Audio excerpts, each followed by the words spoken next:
So want a remote. you join us in the garden of 338 Ming Yuan. The date is May the 27th, 2012. Sunday afternoon in the garden, beautiful sunny day. I'm joined by my father, Brian Fowler, who is going to talk about various subjects today. I'm not sure what actually. What would you like to talk about, Dad? Well, I suppose we try to be natural, and we know that we speaking for the record, which is not so easy. Is inhibiting. Well, before you decided to bring this out, we were talking about my childhood and how we everybody loved each other, but there was never any open show of it. People with lovey-dovey families will find it very strange, I suppose. Were there lovey-dovey families in South Wales in the 1930s and 40s? I weren't aware of any. I don't think there was very little outshow of affection. Yeah.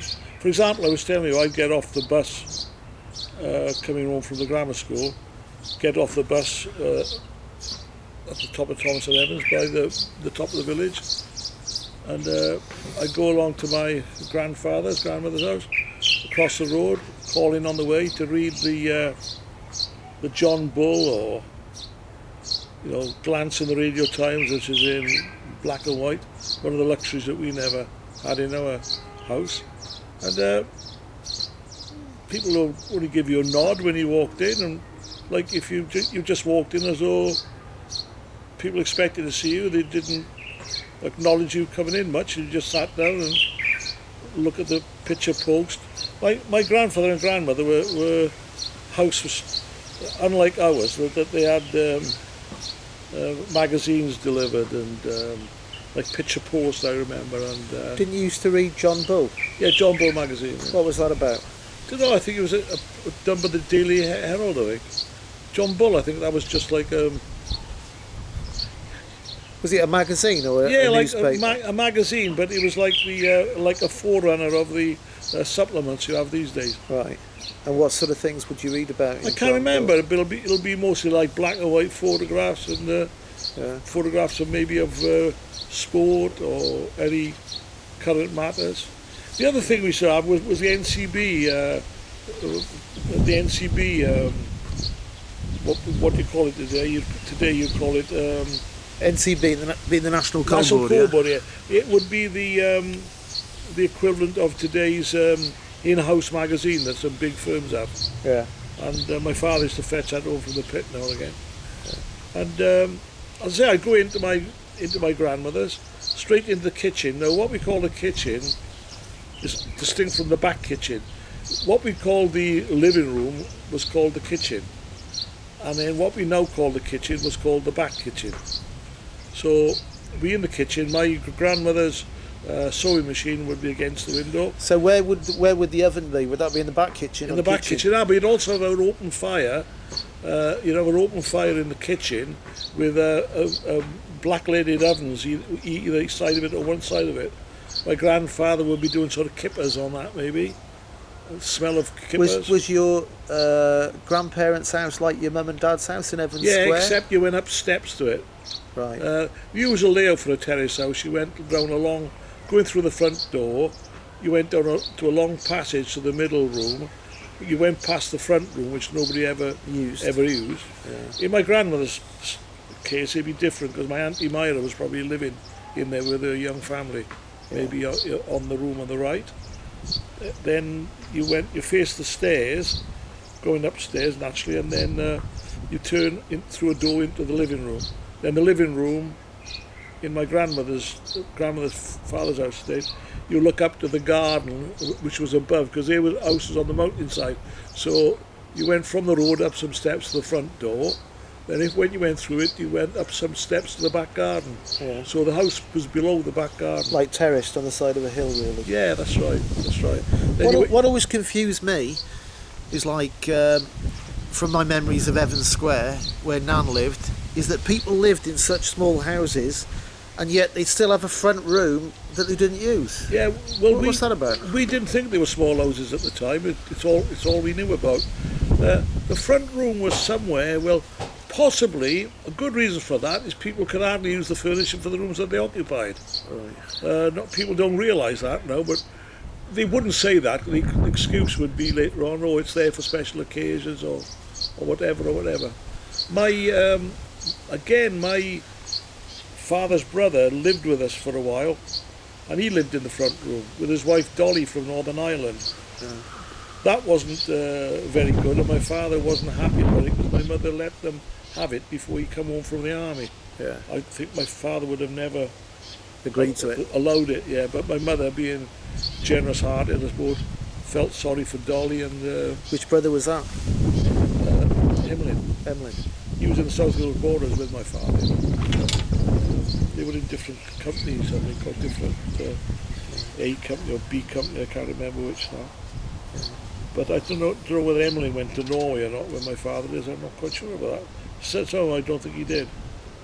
But yeah, all those miners' cottages are of a similar design. Coming back to it, you go up a passageway, and of course the toilet would be, in the case of Evans Square, right down the bottom of the garden. In the case of my grandmother's house, it'd be in the yard.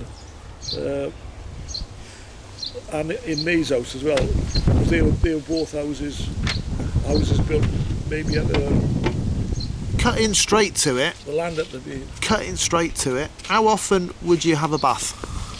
Because obviously you didn't have a bathroom. You had a tin bath yeah. where you'd heat the water on the I'd say on the oven. Yeah. maybe once a week if you would do it or not. I'm not sure. Yeah.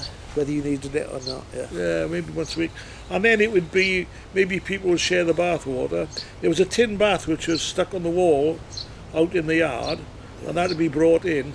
In fact, my mother would do the washing in that same bath. How would people have their privacy? Say there's 4 or 5 of you in a family, and you've all got to have a bath, but you're having a bath in what, the kitchen or? In the kitchen. Well, in fair enough, I think it was reasonable privacy because boys and girls that you probably wouldn't go in there whether somebody was bathing.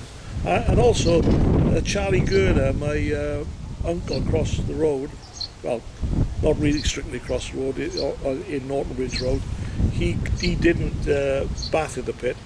It was said it's because he had skin problems or something, but he used to bath at home, and I used to go over there. I used to see him bathing. He was out in the kitchen bathing, and she'd get up and put a towel around himself and everything. I remember that.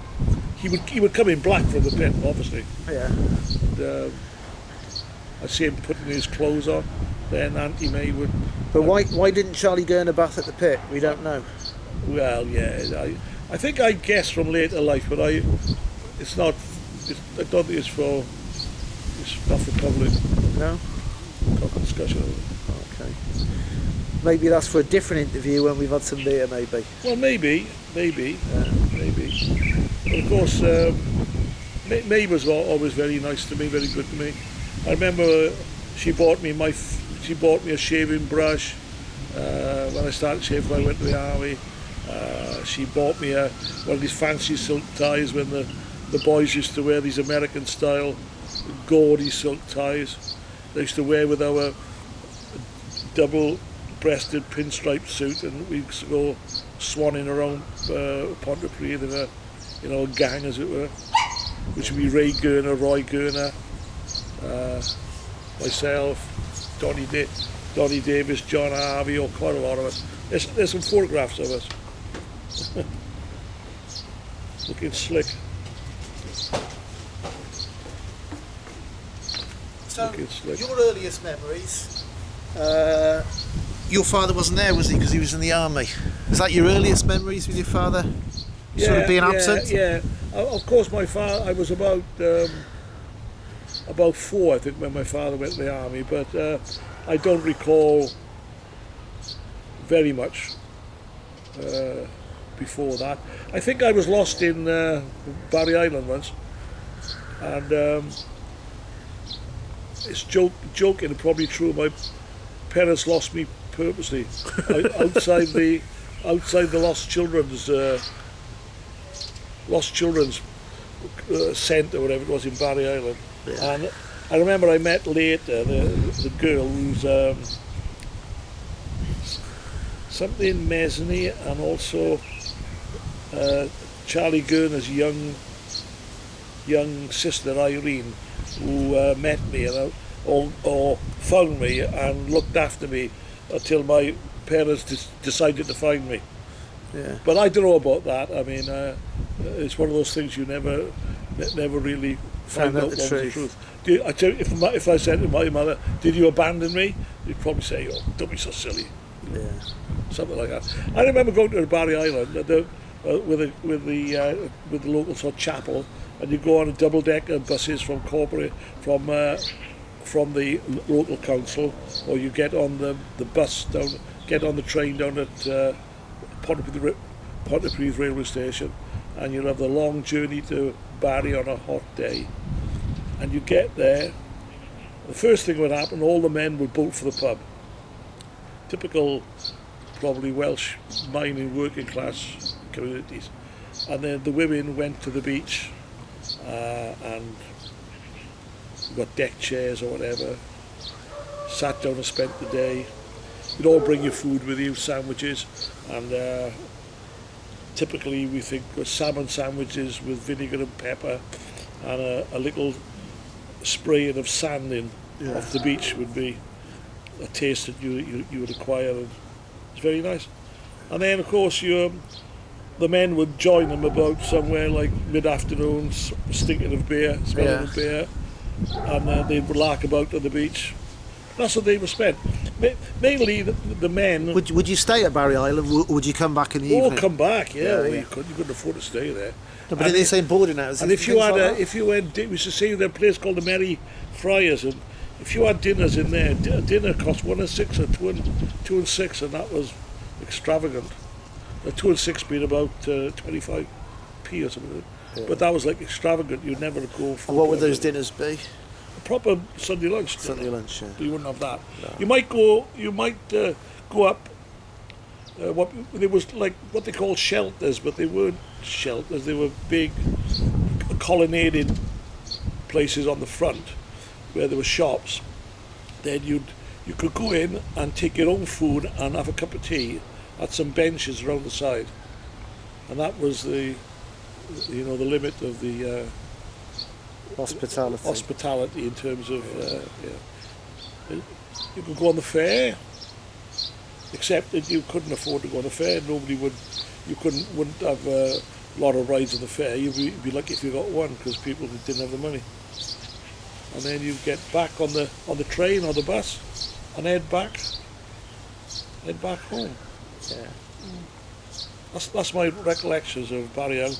Having a spade and throwing sand about, digging holes, making sandcastles. You've seen a picture of me with my Granny Evans. Yeah. I didn't know who my Granny Evans was that time. I didn't know her recently.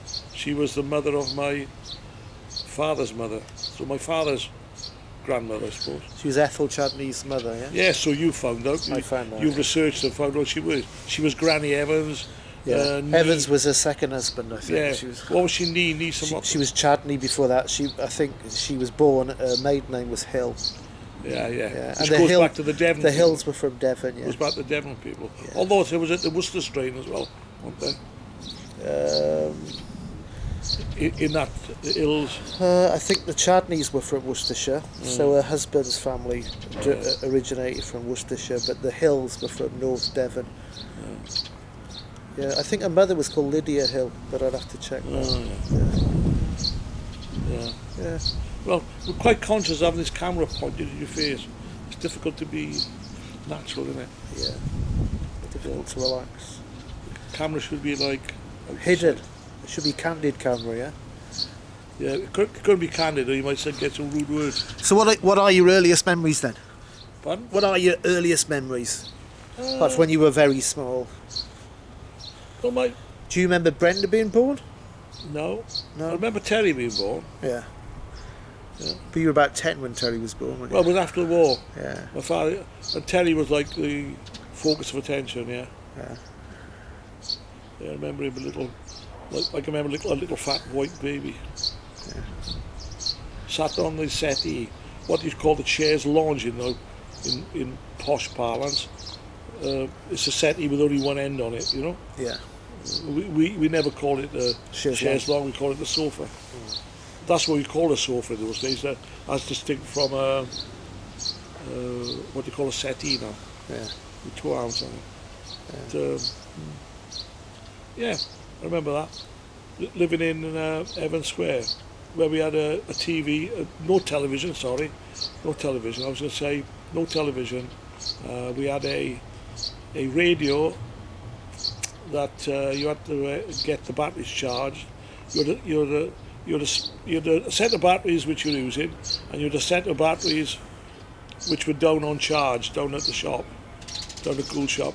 You'd have to carry these batteries, had handles on them, they're very, very heavy. How long would the charge last? I don't know, can't remember. You have to carry these batteries down to be charged. Then we had a big innovation called Ready Fusion. Actually, it was Joe. We called it Ready Fusion because he was Joe Bowles, it was, apparently. Because it's funny, people in Wales are thinking that area, think Ready Fusion grew out of that company, not that Ready Fusion probably took that company over. But this was like piped radio. It was a great innovation. We had a simple wooden box with a round speaker in it, it's utilitarian looking, with 2 switches, an on and a switch that controlled the sound, then a switch on the windowsill, which is screwed to the windowsill, and you selected the programs with this turn switch, like Radio 1, Radio 2, or as it was, Light and Home in those days, I think. It was not just things radio. Light service, home service, you switched that, and the sound was absolutely clear as a bell. And it was good. That was an innovation. That very quickly caught on. So was the radio on all the time? Not that I recall. It wasn't like television's on all the time. So what did people do in the evening? They sat around talking? Or? Yeah, you could listen to the radio. I remember the Man in Black used to terrify me. That was like a Valentine dial relating ghastly horror stories. Yeah. Probably come on about 9 o'clock. Something would say like... get you ready nicely for bed, with a horror story. Yeah, say, this is Valentine Dial, the Man in Black. Really sort of melodramatic by modern standards. Yeah. Of course, we used to have Dick Barton, Special Agent. Yeah. All the kids would come off the streets at 7:15 to come in to hear the quarter-hour episode of Dick Barton. Then when that was over, they'd all rush back out on the streets again. Yeah. So the kids would rush in and rush out again. You couldn't miss Dick Barton. Special Agent. Jock and Snowy. Yeah. That was a great thing.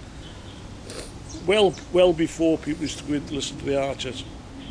People used to go in and listen to the Archers. What were the men folk like? The men of the village. You call it a village, pit village? Yeah, men of the village, what they were like. Well, people used to have their territory and their territorial rights. Yeah. People would stand erect on their doorstep, stand there for hours. And Jack Harvey used to go up pugnaciously and stand on the street corner. Arms folded, chest stuck out, like the cock of the north.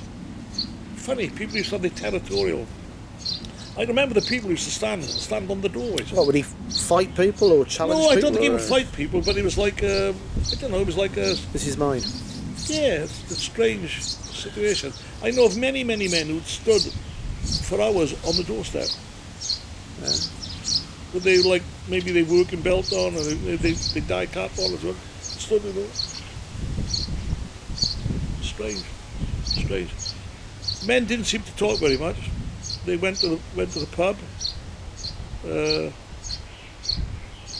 was the Bassett and the Royal Oak. They had singing rooms. Women rarely ever went in. They probably went in on a Saturday night to the singing room occasionally, but it was a man's domain. The Bassett had a skittle alley downstairs in an annex. There's dart room. Men would play cards. There would be bookies runners putting bets on horses, because betting was illegal. I mean, it was illegal for somebody to bet in a pub or somebody to take bets in a pub, so that was also clandestine. men would play cards up the mountain on a Sunday. Yeah. People would play cards up on the mountainside, and somebody would watch out for the police. Why? Because it was illegal to gamble? Yeah, somebody watch out for the police. There was like a little sort of quarry up behind the school, and men would play cards there, and you could approach it from two sides, and I know the lane, there would be somebody watching out for the police. Okay. Generally speaking, I didn't hear of anybody ever getting caught or apprehended. But yes. Yeah. Okay. Yeah. Was crime a big thing or not? No, crime was not a big thing. I don't know of anybody getting beaten up or done for grievous bodily harm. There was minor theft. But didn't members of your family go out shoplifting? Oh no, that was much later, and they weren't members of my family. Who were they? Can you name them? They were Gurners. Well, Charlie Gurner was my uncle, Yeah. but Charlie Gurner's brother, the youngest brother, I think, he got involved in a shoplifting gang. Yeah, but that was much later. That was when I was a teenager after I was married, many years later. But Ray, my cousin, he was a lovable rogue, and he was like a Robin Hood. He would break into a factory down the Treforest Trading Estate that made roller skates, and the police could come straight back to him because all the kids in the village would have roller skates. about a couple of dozen kids would be roller skating all over the village, you know. I say, well, this factory down the Treforest Estate has been broken into. Roller skates go. Oh, go to Norton Bridge. There's about 30 kids roller skates up there. But was Ray Robin Hood? Would he give those skates for free, or would he sell those? I'm not sure. And then another thing. Then they'd steal lead, and they wouldn't sell it. They'd make the model soldiers out of it. Oh, yeah. They'd have like the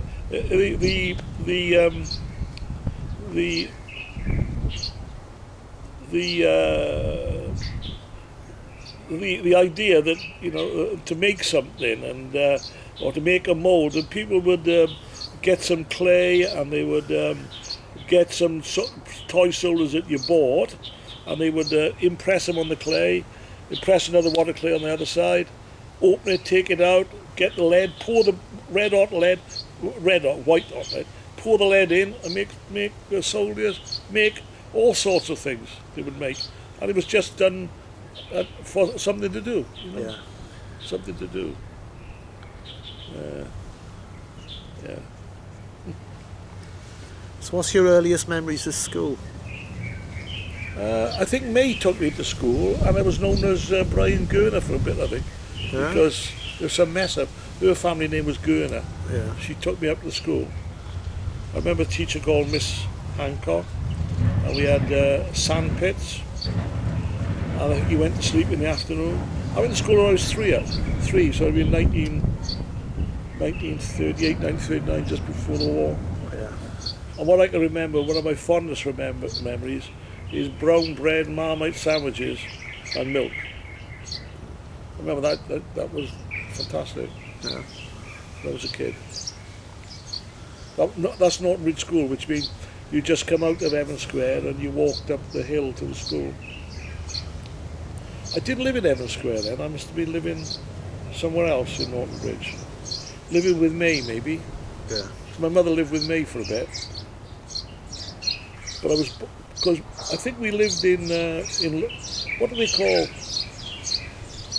call apartments? Yeah. People used to have an expression: if you lived in somebody's room, you lived in apartments.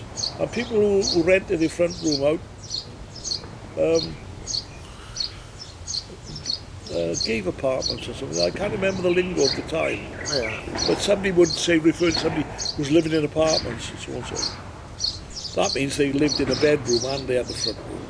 Right. So people lived in apartments. I think my mother lived in apartments in Pamplins, was the name of the family, down the bottom end of the village where I was born. I'm not sure she lived with me before or after then. Then, when my father went to the army, my mother moved down to East Street,